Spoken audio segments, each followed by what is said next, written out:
Hello and welcome back to Two Kids and a Mullet Later podcast with Lavalea and Colby.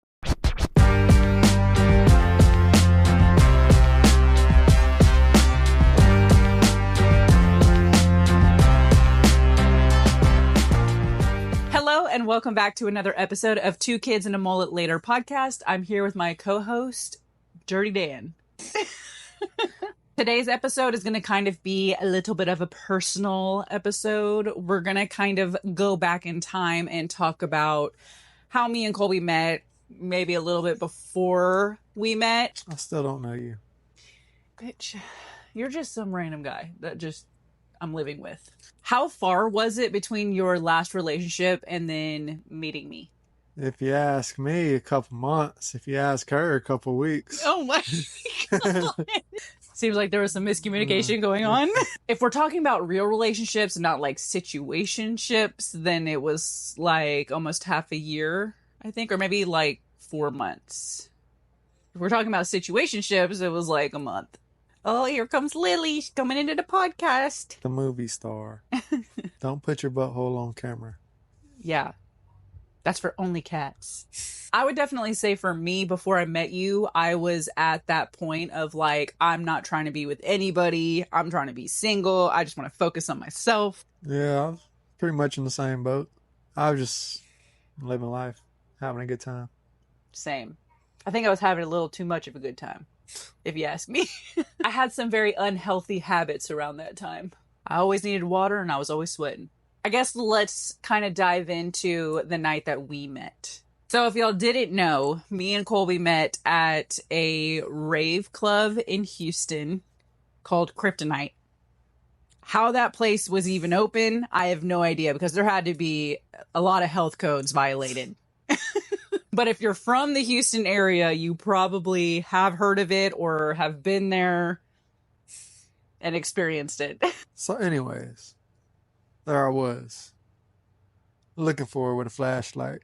You can't tell me nothing because I got my cash right. Oh my God, I thought you were going into a real story. That was my boy Future right there. Before I even got to the club, let me set the scene. So I was out in Houston with my friends. We got a hotel for the weekend, so we had already gone out on Friday night, and then we were going to go out again on Saturday night. And on Friday night, we went to Kryptonite. We had the best time ever. I always loved going there. And then on Saturday night, my friends did not want to go back to Kryptonite. They wanted to go to a different bar. And for some reason, I was just like not having it. I was like, I'm not going to that bar. I'm going back to Kryptonite. I don't care what y'all do. I'll go by myself. And of course, you know, they tried to talk me out of it because I'm going out alone as a young girl in downtown Houston is not really the safest thing to do. So they tried to talk me out of it, but I would not let them. I was like, I don't even care if y'all take me. I'll find my own ride there and my own ride back. And so that's kind of what happened. Was I ended up reaching out to friend. Would I necessarily call them a friend? Because I met them at Kryptonite like 2 times. I ended up messaging them on Facebook and I was like, hey, are you going to Kryptonite tonight? Because can you come pick me up? And they agreed. First of all, this guy's name was Rabbit. Did I know his legal name? No. But he had the goods. And that's honestly how I met him. And so the fact that I even was okay with having this like random person that I had met twice come pick me up and take me to a club, like, I don't know what I was thinking. It was so stupid now looking back. Am I glad I did it though? Yeah, because I wouldn't have met Colby. But Rabbit ended up taking me to the club. And I was there by myself. This one girl, I remember, she came up to me and because I had gotten sick from some extracurricular things that I was doing at the club. So I was in the bathroom, just like heaving it all up. And this girl came up to me and she was like, where are your friends at? And I was like, they're not here. I'm alone. And she was like, what? Like she could not wrap her mind around the fact that I was there by myself. So she was like, you're not going out of my sight. I'm going to stay with you all night. And I was like, okay. And now looking back, I'm like, she was a real bitch. Like, that was a real one. You didn't know who I was, but you were definitely a girl's girl. Wanted to make sure that I was safe and all of that. How did the night go for you before you got, or like getting to the club? It's me, two buddies, and two of their girlfriends at the time. Hey, what do you want to do tonight? Let's go out. So we decided to go there. Yeah, mine ain't as interesting as yours. But y'all had gone there a lot, huh? Yeah, we've been there a few times. I'm surprised we didn't meet like before the night that we met, because I was there like every weekend. Yeah, we were too for a little while. Even on Thursdays, I was going. Nah, because we still had to work. So for me, I was standing on the dance floor and some guy just like came and tapped my shoulder. And like I said before, I was at that point where I was like, you know what? I'm not trying to be in any type of relationship. I'm trying to work on myself. I'm just here to have fun. So when I felt that tap on my shoulder, I was already like preparing myself to be like, no, like, thank you. Like, leave me alone. So I ended up looking at Colby, and I was just like, hi, and like hurried up and looked away just to like not make any eye contact, you know? And then my mind registered like kind of like what I saw. So then I did like a double take, and I like looked back and I was like, oh, never mind. What's up? What's up, Shawty? Me and my friends got there. So we go inside for a minute to the dance floor area. Like I said, my buddies, both of them got their girls with them, and I'm looking. Five-wheeling it. Yeah. I was the bumper kid on the back of that Cadillac. Like, I'm standing there looking, and then I see her way the fuck over there. She was up on a speaker fucking dancing. I was like, looked at my boys, looked at the girls. I was like, hey, y'all see that ass over there? And then one of my boys' homegirl was like, go talk to her about that. Fuck it. Why not? So I just wandered my way on over there. I'm about to go like tap her on the shoulder and shit because she turned around or whatever. And then like some girl comes up and starts talking to her. So I was like, fuck. So I kicked back for a second. And I think that was the girl that was... Yeah, Hank told me to stay around her that night. Yeah. She finally moved out the way, so I tapped her on the shoulder. And she looked at me, and then she turned around, and in my head, I was just like, bitch. Fucking bitch. I mean, I ain't say nothing. I just, in my head, you know. She hurried up. She did a little double take. And I was just like, hey, now, 2 kids and a mullet. What the fuck? All from saying hey. Literally, like, we joke about that all the time, that it didn't take Colby any type of like special pickup line or nothing like that. All he said was hey. Yeah. And he got me. That's all it took. Yeah, I mean, we said hey or whatever, asked each other what our names are, shit like that. We literally talked all fucking night. Like, I introduced her to all my friends and shit. Well, we were talking a lot, and then there was this guy who, not the same guy who took me to Kryptonite, but there was this guy that would always hang around my friend group when we would go, and he was kind of like a little leech. That's the best way I just knew he wanted to hang around us so he could be seen with a bunch of girls. Like, that's what it seemed like to me. Me and Colby were talking for a good bit, and he was definitely up in the clouds somewhere. And I'm not talking about like puff pass up in the clouds. He was on another universe, in another universe, on another planet. So he was, you know, not in the right state of mind. And he came up and he was like, is this guy bothering you? And I was like, no, like, I'm talking to him. And he was like, well, if he's bothering you, I'll make him leave. Like, just immediately started like getting all aggressive and shit. And I was like, no, I wanted him to leave me alone. And he would not get the hint. And I even told him, like, I'm good, leave me alone. And so he kept coming back up to me whenever, like, if Colby went to the bathroom or anything like that, or stepped away for a second. to try to like get the okay to like start some shit. Like, I don't know. And so I ended up telling Colby, I was like, this guy will not leave me alone. Like, he keeps following me around. He keeps, you know, bothering me. And I remember, like, the next time the guy came up while we were talking, Colby got in his face. He was like, "What the fuck you doing over here?" yeah, like, leave her the fuck alone. Like, or I'll beat you. I think you were like, oh, I'll beat your fucking ass. Like, you immediately, like, and I'm talking, it was like a dog when they, like, get scared. Like, he literally shrunk down and, like, scattered away. And I was just like, damn, that was hot. It was like, I guess that like protective aggressiveness. I was like, I'll take that with a side of cheesecake. It was fucking weird, bro. Then you come stand 3 feet away and just stare at us. Yeah, that was another thing. Like, he wasn't just saying stuff, but he was like literally following us around and just like standing there like a creep.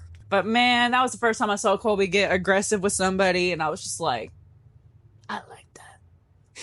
But like Colby said, like, we literally talked the whole night, like until, what was it, like 3? Because at that club, they were open. They said that they were open until 6 a.m. or until the last person leaves the dance floor, which sometimes that would go on until like 8. Like the sun was already coming up. And there were a couple times where me and my friends stayed until the sun came up. And like, I just remember we would be walking out of the club, because the way the club was set up, it was like an underground club. So like, you had to walk down these stairs down into it. And the exit to get out, you know, you walked up and then you were street level. So there were times where we would be leaving the club and we would come up and it was daylight outside and there were people walking in suits and shit, like going to work. And I was like, what the fuck? Like, they probably were looking at us like we were fucking crazy. Like, y'all motherfuckers are staying there that goddamn late. Yeah. I had some issues, okay? Yeah, so we talked all night, and then I got out. Me and my people leave the club at normal hours. Fucking, it's time to go. So all my people were leaving and shit. I went and told her I'm about to head out and all that bullshit. And then like, I just asked if she wanted to come with us. First she was like, nah, I'm good, blah, blah, blah. I was like, all right, whatever. I'm like, I mean, I ain't gonna lie. Yeah, I tried, but whatever. I ain't gonna push nothing. Well, 2 of the homegirls that were with us started talking to her and like, nah, come hang out, blah, blah, blah. All that shit. So those 2 homegirls, you know who you are. Thank y'all. You helped out a lot. Yeah, if it wasn't for them, I absolutely would not have gone. I knew even with there being girls there, I was still putting myself in a dangerous situation because, I mean, I had just met Colby that night and then I was going to leave with him to somewhere I didn't even know where we were going. I didn't even ask. I just jumped in the car. Like, as we were talking, some random person at the club that like took pictures for the club or some shit took a picture of me and her together. And fucking, if you see the picture, I mean, you would think that we've known each other for fucking ever. Just, yeah. Like the way we're like holding each other and just like, we look so happy. Like, I always look at that picture because I just think it's crazy that like we literally had just met hours before that picture. Yeah. And it's not like that photographer was going around. I ended up seeing all the pictures that photographer took after the fact because they uploaded it to their Facebook, and he wasn't just going around asking every single couple he saw, you know, to take pictures. We were like one of the only I mean, we weren't a couple at the time, but yeah, we were. Y'all, Colby told me that, what did you say? Either you love me or you were going to marry me the night we met. I told you I loved you. Oh, yeah. The night we met. I said it in like because we were talking about something. And I was just like, damn, I knew I loved you. Yeah, it was definitely in like a joking way. But I think I don't know, you might have had some truth behind it. Like, we jumped in the car and we were heading back towards his hometown. And like the original plan was that we were all going to hang out or whatever. But on the way back, everyone was kind of like, you know what? Like, we're all going home. And so I was like, okay, so what are we doing? And Colby was like, well, you can come back to my house or I can take you back to the club. And I was like, okay, we're already this far. Take me home. And I'm going to tell this story, bitch, because you know what? Colby lied to me, though, on the first night we I met. didn't lie. He lied. I just didn't Expose the whole truth? Yeah. I've mentioned before that I grew up Mormon. So, like, I know I was a little wilding out at that point, but, like, I was still raised with manners. And so I asked Colby after we decided that we were going to go back to his house, I was like, who do you live with? Because I just wanted to make sure, like, I'm not showing up at, you know, your mama's house or something in the middle of the night without even ever meeting her. Like, I don't know. At that point, I felt like that was just very, at that point, I just felt like something like that is very disrespectful. So I asked Colby, I was like, who do you live with? And he was like, oh, my brother. And I was like, oh, okay, cool. Like, perfect. So we show up to his house, they drop us off, and there's like 4 vehicles in the driveway. And I don't know what was going through my mind when I saw the 4 cars in the driveway. I thought maybe, like, I don't know, like their friends parked their cars there, or like maybe they have 2 cars each. Who knows? And so we go into the house and everything's dark. I can't see anything. And we walk into this bedroom and his brother is sleeping on the bed. And I was like, in my mind, I was like, why is your brother sleeping on your bed? And I was like, I don't know. I couldn't really see him well. So I was like, you know, maybe he got drunk and fell asleep in the bed or something. And Colby walked in and he just like smacked him a couple times. It was like, get out. And his brother just like got up and was like halfway asleep and literally just walked out of the room and closed the door. And I was like, oh yeah, he must have, like, you know, gotten drunk and fell asleep in here. And so we ended up hanging out in his room for a long time. We were talking for hours and we sat there talking till the fucking sun came up. Yeah. And at this moment was another time where I realized, like, damn, like, this guy is pretty fucking great. Is because I really liked his personality and I really enjoyed spending time with him. And, you know, my mind went into that, if I give it up tonight, he's never going to talk to me again. You know, like, what if that's all he wants? Like, secretly, that's all he wants. And then he gets it. And then he just totally ghosts me. So I was going to play the long game. Okay. Things started to get a little heated. And I remember I told him, I was like, I'm not comfortable with doing that right now. Like, I'm not ready. And he completely, like, backed off and was like, I respect you for that. And I was, like, so dumbfounded by that because I had been in a lot of situations before that and it did not go that way.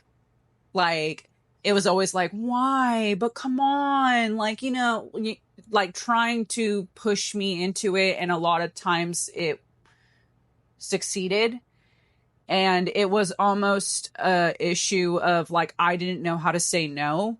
I would just say yes to, like, save the peace. And so that was something that I was actually trying to work on at that time in my life. And so Colby was the first guy that ever, like, truly immediately respected my decision. Like, that was a huge green flag for me. I mean, when I grew up with fucking respect for others, bro. Somebody tells you that I'm gonna do something, fucking leave it at that. Somebody tells you no, that means no. And all you dudes that push the issue, you're fucking weirdos, wasting all of our air. Colby was really surprised that, like, I had incidents like that. Like, you know, I opened up to him about it and I was like, 95% of the times that I did things, it was not my idea and, like, I didn't necessarily care to do it, but I just didn't know how to say no. It's sad, but that is, like, the reality for a lot of girls. This is why the purge should be real. Oh my God. Basically what I'm saying about that is that, like, being forced into something isn't always physical. It can be very mental. And I feel like I experienced a lot of that. It was like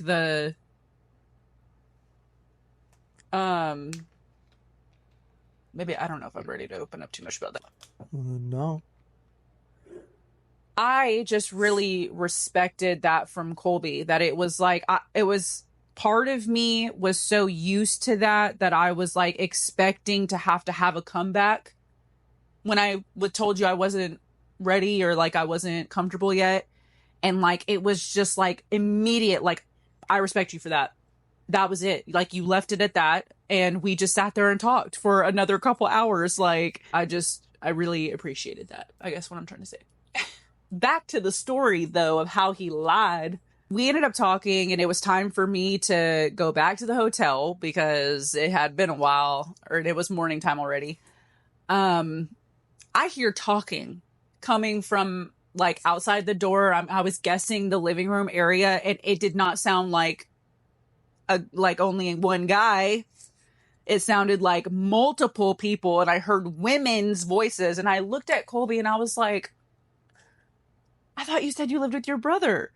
And he was like, oh yeah, and my mom and my stepdad and my stepsister. I was like, my mouth was on the floor. I was like, what the fuck? You told me you lived with your brother. I did. So he likes to say technically he didn't lie because he did live with his brother. I guess I should have worded the question different. You shouldn't like, who all do you live with? Not who do you live with? You knew what the fuck I was asking. You lucky I ain't just tell you my dog. My first time ever meeting Colby's family was me walking out at 6 o'clock in the morning from his bedroom wearing fishnet stockings, Daisy Duke up my ass shorts, and a tube top. I was just like, hi, I'm Lavalea. And in my mind, I was like, I'm so fucking sorry. Like, this is so disrespectful. What the fuck? Nothing happened. True. Nothing happened. Like, I could have never done that with my parents. Hell no. They would have beat my ass up and down the down the stairs. Colby was just like, hey, y'all, this is Lavalea. Like, I'm just a chill guy.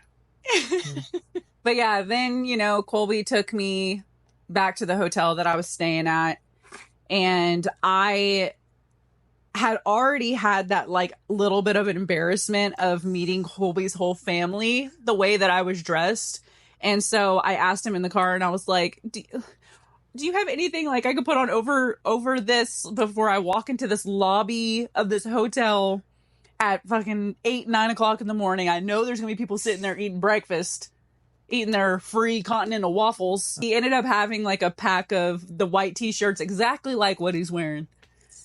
And he pulled a new pack open and like gave me a t-shirt, so I put it on over. I just remember like telling him in the truck, like, I don't want to leave. Like, I was so sad. Like, I didn't want to be away from him already. Like, and I didn't have a phone. Yeah, this bitch. All right. Because someone from that club had just stolen my phone, like, literally a week before. She didn't have a phone, right? So she gave me a iPad number? iPad phone number, and I was like, the fuck? I never should have let you meet my mama, bitch. I thought she was just playing me like, nah. Oh, here's yeah, a fake ass number. Fuck away from me. Thanks for the ride. And like, truly, I was like, please text me. This is the only way you can contact me, please. It turns out it was a legit number, so. It was. And then after that, after her walk of shame. Oh my God, y'all, because, you know, I had the oversized white t-shirt, but I still had the ripped up fishnets and my combat boots, and I know I looked like death. I know these people probably thought that I was like a $2 hooker. A streetwalker. Yeah, coming in here to meet somebody or something, and I'm just like sitting there like, oh my God. And then how you said that you didn't have a key card, your friends had it, and your friends were asleep. Oh my God, yes, dude. And like the way this hotel was set up, it was like the breakfast middle area was down at the very bottom, and then all of the rooms and floors, like a circle. It was like a circle. Yeah. So like you could see every floor and every door from the middle of the hotel and where everyone was eating breakfast in the check-in area.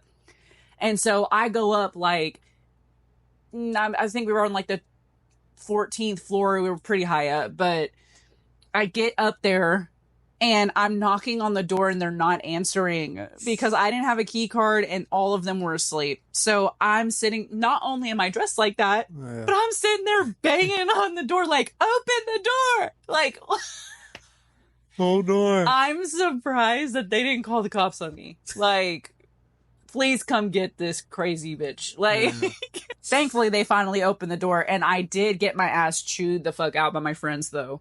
Because, again, I didn't have a phone. So there was no way. I was supposed to be back at the hotel at that night. And so there was no way for me to tell them because I didn't know their numbers. So it's not like I could have told them from Colby's phone. So I kind of just left them hanging. And they were like wondering where I was that whole time until I guess they fell asleep.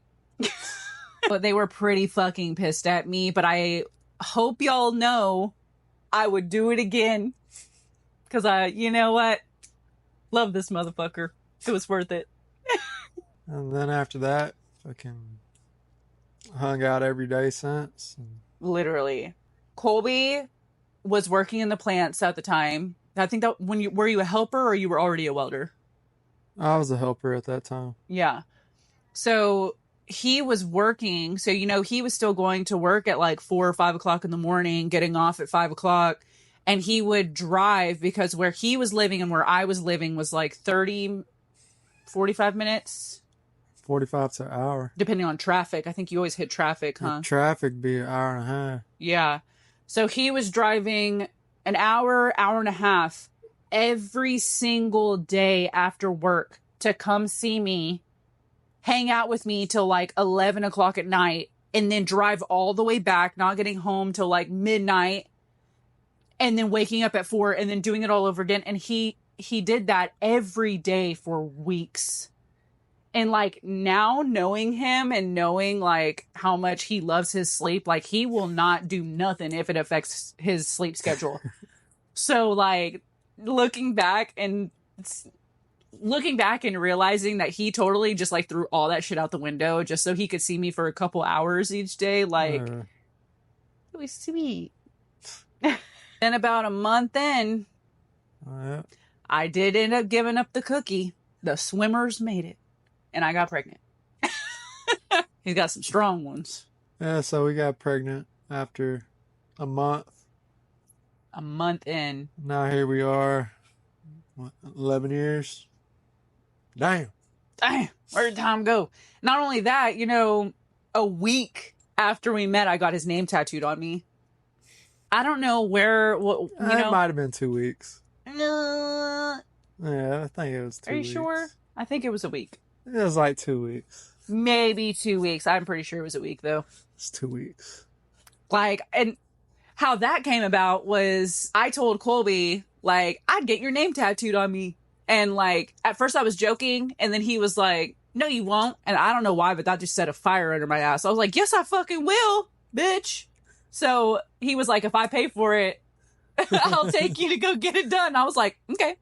I don't know. Look, okay, in my defense, at that point, I was like, if I get his name tattooed on me, like, I could always get it covered up later on if something happens. Like, it's not technically forever. Like, you could always get a cover up.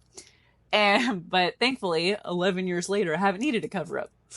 I might need it retouched, but and I remember whenever we went to go get that tattoo, the guy didn't want to do it because he said that, getting names and stuff is like bad luck, and that he would always have to do cover-ups on people getting names and stuff. So he didn't want to do it, but he ended up doing it for us because I think he was one of your friends, right?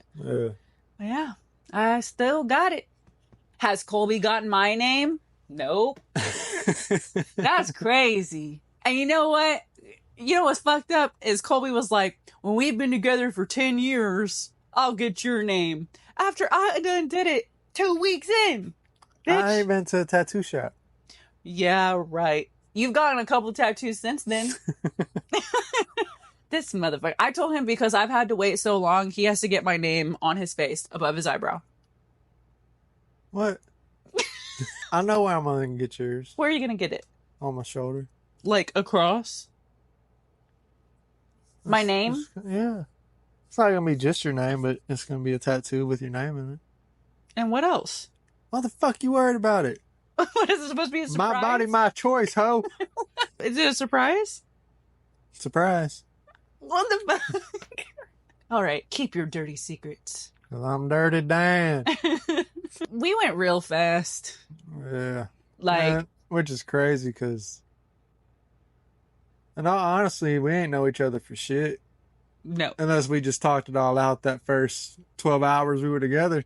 Probably But, because, we were rolling. We were rolling hard. But you know what is crazy about that is, I will be completely honest, I was addicted to the things that we were taking at the time. Like, it got so bad to the point where I was going and buying them and just sitting at my house and taking them by myself. But I was pretty heavily using those substances. And what I think is so crazy is the night that me and Colby met was the last night I ever used anything like that. Like, same. It was like we met and it was like being around him was better than any high I got from the other stuff. And that sounds so cheesy and cliche, but it's true. Like, I did not feel the need to go and do things like that anymore. Like, I just wanted to put all of my focus and time into him. But yeah, I just thought that was really crazy. Like, it was like meeting Colby, I immediately just wanted to better my life. Like, I don't know how else to explain it. You got pregnant, and then I had to start welding. So that's how that happened. Yeah. So, all you guys want to know how to get into welding. Get somebody pregnant. No, whoa. That's a little far. That's the only thing I knew to do to make money. So. I remember when I found out I was pregnant, like, Colby was like, I'm about to become a welder. I was like, okay, cool. Colby really helped me to turn my life around because at that point I was definitely on a downward spiral, and I don't even want to know where my life would have ended up if I wouldn't have met you. Because, I mean, a lot of people would say, me leaving with you that night was stupid. And, like, I was at that point in my life where I was just like, fuck it. Like, whatever, And who knows what could have happened if I would have met somebody else that night. And, like, not saying I would have left with them, but, like, I was already at the point of starting to make really dumb decisions and putting myself in stupid situations. I feel like you just, like, came in and just, like, swooped me up, picked me up in your arms, and you just, like, flew away with me. When you told me you were pregnant? You little bitch. I was working all day, son. I was dead ass asleep. And, like, she woke me up crying. Well, I don't know if she was crying. She might have been. I wasn't crying yet. But her eyes were watery. She was like, I'm pregnant. I was like, okay. No, you don't give yourself not enough credit. He said, okay, I love you. Then he fell asleep.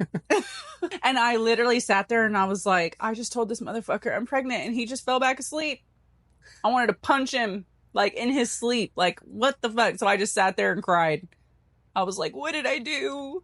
Who is this man? Who am I laying next to? But it ended up working out. Yeah. Crazy. That's the story of how we met. That's how it was written. In the stars. Stars.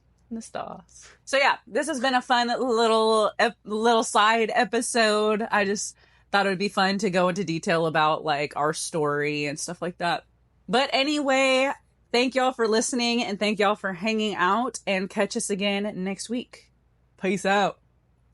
H-Town. Do do do do do do do do.